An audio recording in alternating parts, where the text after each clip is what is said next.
इमरान रियाज खान की ये अहम बात आखिर तक ज़रूर सुनिए। अगर ये वीडियो आपको अच्छी लगे तो लाइक सब्सक्राइब ज़रूर करना। बिस्मिल्लाहिर्रहमानिर्रहीम, अस्सलाम वालेकुम नाज़रीन, आप यूट्यूब चैनल देख रहे हैं। मैं इमरान खान।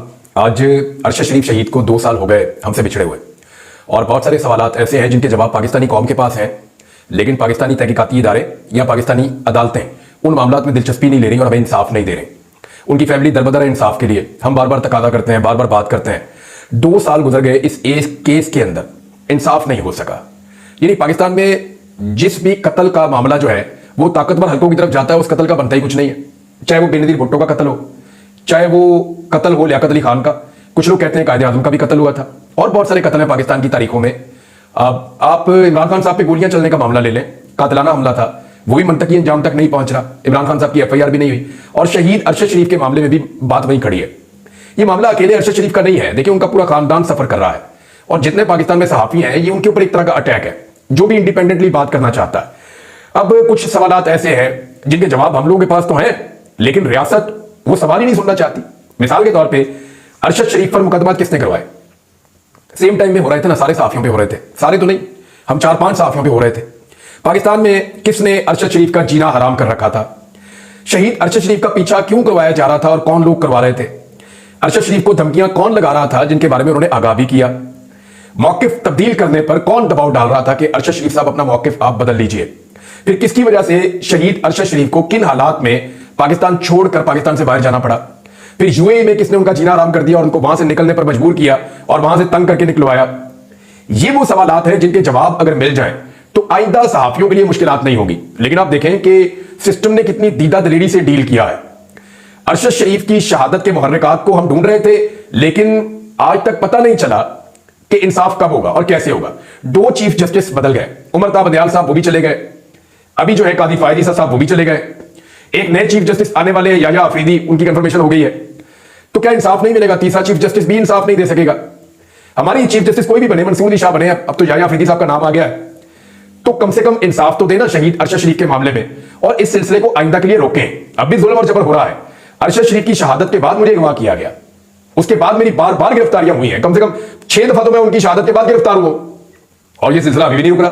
फिर मुकदमा किए जा रहे हैं सहाफियों के ऊपर। यहां कहा जाता है सिर्फ वो बंदा ढूंढो जिसने गोली चलाई, लेकिन कीनिया की गवर्नमेंट ने कुछ ना कुछ किया है।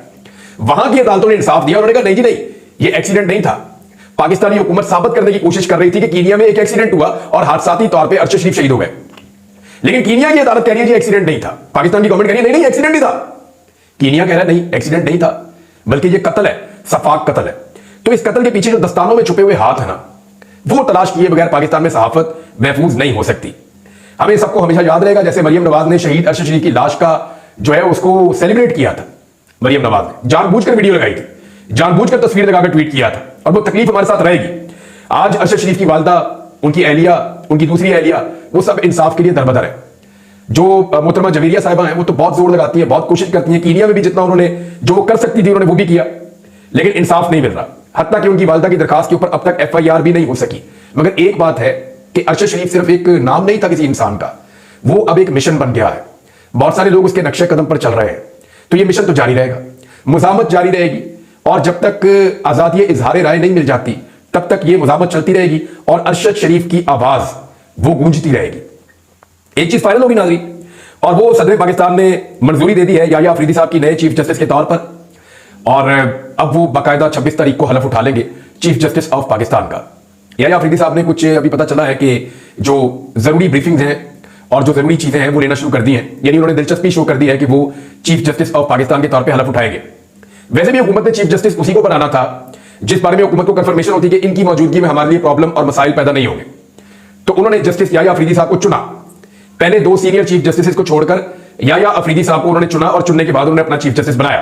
तो आप वजह तौर पे कह सकते हैं कि ये चीफ जस्टिस जो है ये चॉइस है MQM की, पीपल्स पार्टी की और PMLN की। इससे पहले जो चीफ जस्टिस आते थे वो किसी सियासी जमात की चॉइस नहीं होते थे, लेकिन अब जो चीफ जस्टिस आए हैं ये सियासी जमात की चॉइस है।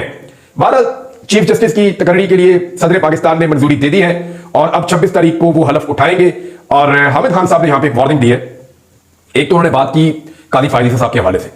देखिए, कादी फायद ईसा साहब पाकिस्तान की तारीख के वो वाहिद चीफ जस्टिस हैं जिनकी रिटायरमेंट पे वकला यौम तशक्कुर मनाएंगे, वकला उनकी रिटायरमेंट के बाद जश्न मनाएंगे। हामिद खान साहब ने कहा कि जस्टिस याया अफरीदी हुकूमती पेशकश को कबूल ना करें और अपनी बारी पर चीफ जस्टिस बने, अपनी इज्जत और नाम को बचाएं।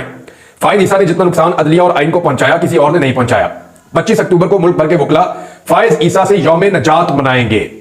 यानी ऐसे कभी नहीं हुआ, बहुत अजीब अजीब चीफ जस्टिस इस मुल्क में आए और अपनी मुद्दत मुलाजमत पूरी करके चले गए। लेकिन आप ये देखें कि फायज ईसा साहब के जाने पे लोग यौम नजात मना रहे हैं। जैसे जनरल बाजवा जब रिटायर हुए तो पाकिस्तानियों ने बड़ी खुशी मनाई थी कि यार जनरल बाजवा ने जिस किस्म की एक पाकिस्तान के अंदर हुकूमत तब्दील करवाई, अब तो सारा कुछ पता है। जनरल बाजवा साहब खुद लोगों को फोन करके बताते हैं मैंने ये किया ये किया ये किया। तो जो कुछ भी जनरल बाजवा साहब ने किया था उसके बाद लोगों ने सुख का सांस लिया था और उनकी रिटायरमेंट के ऊपर लोग खुश हुए थे। तो इसी तरह अब काजी फायज ईसा साहब ने अपने इदारे के साथ वही किया है और हामिद खान साहब कह रहे हैं कि 25 अक्टूबर को मुल्क भर के वकला यौम निजात मनाएंगे। ये लाहौर हाईकोर्ट बार में उन्होंने प्रेस कॉन्फ्रेंस की और बहुत सारे और सहाफी भी हैं, वो भी ये मुतालबा कर रहे हैं कि याया अफरीदी साहब आप बहुत अच्छे जज हैं, आप अपनी बारी पर चीफ जस्टिस बने, आप इस पेशकश को कबूल मत करें और अपनी इज्जत और अपना नाम बचाएं। और तीसरे नंबर के जज को चीफ जस्टिस बनाने का मकसद यह है कि अदलिया को आपस में लड़ा दिया जाए। हुकूमत की कोशिश यह है कि जो पहले 2 जजेस हैं वो जब सुपरसीड हो गए हैं तो वो फिर रिजाइन कर दें, वो अपने उहदों पर ना रहे। लेकिन मेरे ख्याल में किसी भी जज अगर इस्तीफा देना तो फिर ज्यादा जज दें, फिर 10-12 जजेस को इस्तीफा देना चाहिए। फिर हाई कोर्ट के अंदर, सुप्रीम कोर्ट के अंदर हर तरफ से इस्तीफे आने चाहिए, ताकि अगर दबाव डालना है इस्तीफों के जरिए से तो फिर भरपूर दबाव डाला जाए और फिर तहरीक चलाई जाए, पूरी कंपेन खड़ी की जाए जैसे इफ्तिखार चौधरी के लिए हुई थी। लेकिन अगर 2 जजों ने या 4 जजों ने इस्तीफा देकर बाहर होना तो हुकूमत के लिए तो बड़ा अच्छा शुगून है। हुकूमत कहेगी ठीक है ये बाहर हो गया, हम 4 जज अपनी मर्जी के और ले आते हैं, पूरी सुप्रीम कोर्ट पे उनका कंट्रोल हो जाएगा। तो ये जो है हुकूमत के लिए अच्छा हो जाएगा। अगर तो इस्तीफे देने से इस हुकूमत को चैलेंज किया जा सकता है और इंसाफ के लिए खड़े हुआ जा सकता है। यानी मंसूर अली शाह साहब का एक स्टेटमेंट भी मार्केट में आया हुआ था, तो वो ये कहते हैं कि अल्लाह बेहतर करेगा और वो अल्लाह ताला पे डाल रहे थे सारा मामला कि रब बेहतर करेगा। तो मैं वैसे आपको कहता हूं अल्लाह ताला भी उनकी मदद करता है जो अपनी मदद आप करते हैं। अल्लाह ताला कभी उसकी मदद नहीं करता जो अपनी मदद खुद नहीं करता। मैं एक मूवी देख रहा था, उसमें वो डायलॉग था मूवी में, काफी पुरानी बात है लेकिन मुझे वो याद रह गया। तो उसमें वो एक आदमी कहता है कि जी आप ऊपर वाले के भरोसे मत बैठे रहे, हो सकता है कि वो आपके भरोसे बैठा हो। यानी आप कुछ हरकत करेंगे तो उसमें बरकत होगी ना। ऐसा तो मुमकिन नहीं है कि आप बैठे रहें और खुद ही फसल लग भी जाए, पक भी जाए, उसका वो उतर भी जाए, उसके बाद उसका जो है वो आटा भी बन जाए, आटा बनने के बाद वो गूंदा भी जाए, वो रोटी पक के आपके सामने आटो पे आ जाए। ऐसा तो नहीं होगा ना। आपको तकदो करनी पड़ेगी, आपको मुश्किलात में से गुजरना पड़ेगा। तो अगर आप इसके लिए तैयार हैं तो एक तहरीक खड़ी हो सकती है। अदरवाइज फिर मेरे ख्याल में जजेस को अदालत के अंदर रहना चाहिए और अदालत के अंदर रहकर जो है वो टाइम गुजारना चाहिए और इंसाफ के लिए काम करना चाहिए। हामिद खान साहब ने कहा कि काजी फायज ईसा ने जितना नुकसान अदलिया और आइन को पहुंचाया शायद ही किसी और ने पहुंचाया हो, और वकला इसके ऊपर एक तहरीक चलाएंगे और वकला सड़कों पे आएंगे और इसका गंद भी वकला पर डाला जाएगा। यानी वो ये कह रहे हैं कि 26वीं आईनी तरमीम पास हुई, इसके पीछे काजी फायज ईसा साहब हैं और पाकिस्तान की तारीख में ऐसा कभी नहीं हुआ। ये चाहते हैं वकला सड़कों पे आए और इसका गंद भी वकला पे डाला जाए। अब कभी कहते हैं तहरीक चलाएंगे, कभी कुछ और कहते हैं। वकला कंफ्यूज है। मैंने कल भी बताया था कि पाकिस्तान में तहरीक जब भी चली है वकला की, वो उसके पीछे बहुत बड़ी दौलत इन्वॉल्व होती है, या तो पैसा बहुत होता है और उसके साथ एस्टेब्लिशमेंट की मदद भी होती है। मैं बिल्कुल वकला की तौहीन नहीं कर रहा, बड़े खलूसे नियत के साथ वकला ने मार भी खाई, तहरीकें भी चलाई, जेलें भी काटी, बड़ी तकालीफ बर्दाश्त की। लेकिन यह बात सच है कि तहरीक के पीछे पैसा भी होता है और एस्टेब्लिशमेंट की मदद भी होती है। इन दोनों चीजों के बगैर तहरीक चलाने का यह पहला मौका है। अब अगर वकला चला लेते हैं तहरीक तो एक सिचुएशन नहीं बन जाएगी। बुशरा बीबी साहब के हवाले से खबर है, खबर मैं आपके साथ पहले शेयर कर देता हूं। बुशरा बीबी की जमानत हो गई है, जो वाहिद केस उनके ऊपर बच गया था और ऐसी सूरत में उन्हें रिहा हो जाना चाहिए। यानी इस्लामाबाद हाईकोर्ट ने बुशरा बीबी की तोशाखाना 2 केस में जमानत की दरखास्त मंजूर कर ली है। जस्टिस मियां गुल हसन औरंगजेब ने उनकी जमानत पे समाअत की थी और जमानत उन्होंने मंजूर कर ली है और मुख्तसर फैसला देते हुए उन्होंने कहा कि इनके मुचलके जमा करवा के इनको आजाद करवा लें। ये जनाब जज साहब ने हुक्म दिया। उसके बाद पाकिस्तान तहरीक इंसाफ जो है वो दौड़ी दौड़ी गई और जाकर उन्होंने कहा अब हम जमानत के मुचलके जमा करवाते हैं, दस्तखत करवा के जज से। तो बुशरा बीबी साहब को घर लेकर जाते हैं। इमरान खान साहब की वो एहलियां हैं, बड़े लंबे अरसे से वो इसी बात की सजा काट रही हैं, जिसका इमरान खान साहब को बड़ा रंज भी है। अब हुआ यह कि जुडिशल कॉम्प्लेक्स से खड़ी हुई खदीजा सिद्दीकी साहब ने यह बताया उसी वक्त कि जनाब ये तो पहली दफा ऐसा हुआ पाकिस्तान की तारीख में, पूरी अदालत ही खाली है, ना यहाँ पे मेन जज है, ना यहाँ पे ड्यूटी जज है, ना यहाँ पे एडमिन जज है। जिस जज के पास जाते हैं जज अवेलेबल नहीं है। दूसरी अदालत में गए, वहां भी पता चला कि इनके पास इख्तियार ही नहीं। तो जानबूझकर बुशरा बीबी को अंदर रखा गया। इस पे पाकिस्तान तहरीक इंसाफ ने एक स्टेटमेंट जारी किया है, वो मैं आपको पढ़ के बताता हूं। तहरीक इंसाफ कहती है कि इस्लामाबाद हाईकोर्ट ने इमरान खान की एहलिया बुशरा बीबी को फौरी रिहा करने का हुक्म दे दिया। लाहौर हाईकोर्ट ने इस बात की तस्दीक भी कर दी है कि उनके खिलाफ कोई और जेर इल्तवा मुकदमा नहीं है। लेकिन इस फस्तायत वाली हुकूमत ने अपनी इंतकामी मुहिम को जारी रखते हुए मासूम खातून को बिला वजह अडयाला जेल में कैद रखने के लिए एक और झूठी और बेबुनियाद FIR घड़ने का मंसूबा बना लिया है। फौजी हमायत याफ्ता मुसल्लत हुकूमत रुसवाई की निचली तरीन सतह पर जा चुकी है। वकला के मुताबिक बुशरा बीबी की इस्लामाबाद हाईकोर्ट से जमानत मंजूर होने के बाद जमानती मुचलके जमा करवाने और रिहाई के अहकामात पर दस्तखत कराने के लिए ट्रायल कोर्ट गए। ताम अमले ने इन्हें बताया कि जज साहब जनाजे में शिरकत के लिए सुबह 11 बजे से रवाना हो चुके हैं। इसके बाद उन्होंने ड्यूटी जज की अदालत से रुजू किया तो वहां पे भी जवाब एक और मिल गया। अब उन्होंने FIA की तीसरी खुसूसी अदालत में मुकदमा चलाया, वहां पे हर तरफ जाके जहां वो जाते थे पता चला जज मौजूद ही नहीं है। और फिर उसके बाद उन्होंने इस्लामाबाद वेस्ट सेशन कोर्ट का रुख किया, जहां हमले ने उन्हें बताया कि अदालत जो पहले ड्यूटी रोस्टर पर थी अब रिहाई के ऑर्डर पर दस्तखत करने का इख्तियार ही नहीं रखती, जिसके बायस आज बुशरा बीबी की रिहाई मुमकिन नहीं हो सकी है। अब वो कह रहे हैं 1.5 साल के सबूत कोई नहीं, उन पे मुकदमा चल रहे हैं। तो पाकिस्तान तहरीक इंसाफ ने इसके ऊपर काफी शोर मचाया। पाकिस्तान तहरीक इंसाफ की जो कोर कमेटी है उन्होंने आईनी तरमीम के हवाले से मामला अदालत में चैलेंज करने का फैसला भी किया है, और इस मामले को अदालत में चैलेंज करने के लिए उन्होंने जो लीगल टीम है पाकिस्तान तहरीक इंसाफ की उनके हवाले कर दिया ये सारा मामला। और अब पाकिस्तान तहरीक इंसाफ ये चाहती है कि इस मामले को जो है कानूनी सतह पे भी चैलेंज किया जाए और इसके इम्कानात का जायजा लिया जाए कि इसमें कामयाबी कितनी हो सकती है। जो कोर कमेटी का एलामिया है उसमें बताया गया कि नामुकम्मल ऐवान है, यानी सेनेट भी नामुकम्मल है और कौमी असेंबली भी नामुकम्मल है, और आईनी तरमीम की जबर फस्तायत और हॉर्स ट्रेडिंग के जरिए जैसे जो काले हथकंडे हैं उनके जरिए जो आईनी तरमीम मंजूर की गई है उसकी वो कह रहे हैं हम शदीद अल्फाज में मुजम्मत करते हैं। और स्याह आईनी तरमीम के बाद चीफ जस्टिस की नामजदगी के लिए पार्लिमानी कमेटी के खुसूसी इजलास के बाइकआउट के फैसले की भी कोर कमेटी ने तौसीक की है, और इस पर सियासी कमेटी को खराज तहसीन पेश किया कि जनाब ये काम आपने बिल्कुल ठीक किया है। बहरहाल बाकी इंतजार पंजूता साहब के हवाले से आवाज उठाई गई, इमरान खान साहब की बहनों के हवाले से आवाज उठाई गई, आजम सवाती के हवाले से आवाज उठाई गई, और ये कहा गया कि ये ज्यादती कर रही है हुकूमत, और इन सब को जनाब जो है वो बंद करके रखा हुआ है। कोर कमेटी का इजलास हफ्तावार बुनियादों पर जुम्मतुल मुबारक के रोज मुनक्कद करने पर इत्तफाक भी हो गया कि हर जुम्मे को कोर कमेटी का इजलास होगा, और सियासी कमेटी हफ्ते में 2 मरतबा पीर को और बुध के दिन अपने इजलास मुनक्कद किया करेगी, यानी पीर को, बुध को और जुम्मे को, इन 3 दिनों में एक्टिविटी हुआ करेगी। और उसके अलावा जो है वो फिर हफ्ता एतवार छुट्टी, फिर पीर और फिर बुध और फिर जुमा, इस तरह पाकिस्तान तहरीक इंसाफ की क़यादत इकट्ठी होकर बैठा करेगी। पाकिस्तान तहरीक इंसाफ ने अपने 4 बंदों को शोकात नोटिस जारी कर दिए हैं। इसमें मैं आपको कुछ बताना चाहता हूं। नंबर 1 तो अपने ध्यान में रखें कि ये 4 लोग कौन है, इनके नाम मैं आपके सामने रखते हुए ज़ैन कुरैशी सबसे पहले, ब्रिगेडियर असलम घुम्मन, मिकदाद अली खान और रियाज फतेहाना, ये 4 लोग इसमें शामिल हैं। अब देखिए मैं सिर्फ आज ज़ैन कुरैशी पे बात करूंगा। शाह महमूद कुरैशी के बारे में ये बड़ा क्लियर है। इस वक्त अगर कोई शख्स सबसे ज्यादा तकलीफ बर्दाश्त कर रहा है ना तो वो शाह महमूद कुरैशी, उनको डबल बोझ है। वो लगभग 1.25 साल से कुछ जेल में तकलीफ बर्दाश्त कर रहे हैं। कहां एक गद्दी नशीन मखदूम जिनके लोग हाथ चूमते हैं, उनकी एक खास किस्म की जिंदगी होती है, आप उसे इत्तफाक करें, इख्तलाफ करें। मुझे वैसे ये पसंद नहीं है, लोग आते हैं वो हाथ चूमते हैं, पाँव पकड़ते हैं, घुटनों को हाथ लगाते हैं और बगैर कोई काम किए लोग पैसे भी डालते हैं, देते हैं, तो वो नामुनासिब मुझे लगता है ये तरीकाकार। वो पैसा किसी अच्छे मकसद में लोग इस्तेमाल करें, गरीबों के लिए इस्तेमाल करें, मस्कीनों के लिए इस्तेमाल करें, फलाह बहबूद के लिए इस्तेमाल करें तो बड़ी अच्छी बात है, लेकिन अगर वो पैसा किसी की जेब में जाता है तो वो गलत है। अब ये जो है वो शाह महमूद कुरैशी साहब की ये जिंदगी है, वो 1.25 साल से कंप्रोमाइज नहीं कर रहे और जेल में पड़े हुए हैं।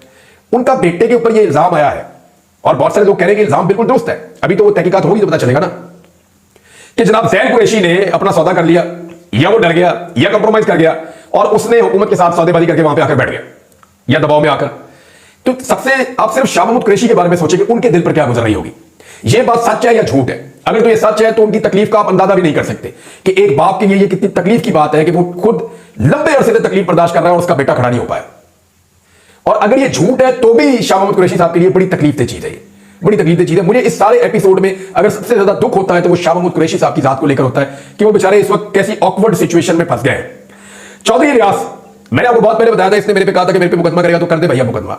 मैंने कहा था चौधरी रियाज को कि आप बिक चुके हैं, आपने काफ लीग को दिया है बयान हल्फी लिखकर खुद से, और आप डील करके पाकिस्तान आए थे और अब आप वोट भी उनके हक में डालेंगे, लेकिन फिर बाद में उन्होंने कहा जी मैं नहीं डालूंगा, फिर ये जर्मनी चले गए।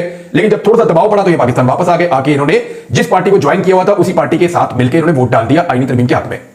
अब जो वहां पे पाकिस्तान तहरीक इंसाफ के नौजवान है ये उनके ऊपर गुस्सा उतार रहे हैं, यानी रियाज चौधरी साहब का सारा गुस्सा जो है ना वो कमजोर पे उतरता है। उसका नाम नहीं देंगे जिसने इनको बार बार अगवा किया, उसके बारे में नहीं बताएंगे जो जर्मनी से इनको घसीट के लाया, उसका नहीं बताएंगे जो लाहौर में इनके प्लाने गिरा रहा था जिसकी वजह से वापस आए। अब जो है वो सराय आलमगीर में जो नौजवान है जो इनके बारे में आवाज उठा रहे हैं और ये बता रहे हैं कि जनाब लोटा बन चुके हैं, और इन्होंने पहले कुरान मजीद पे हलफ लिया था।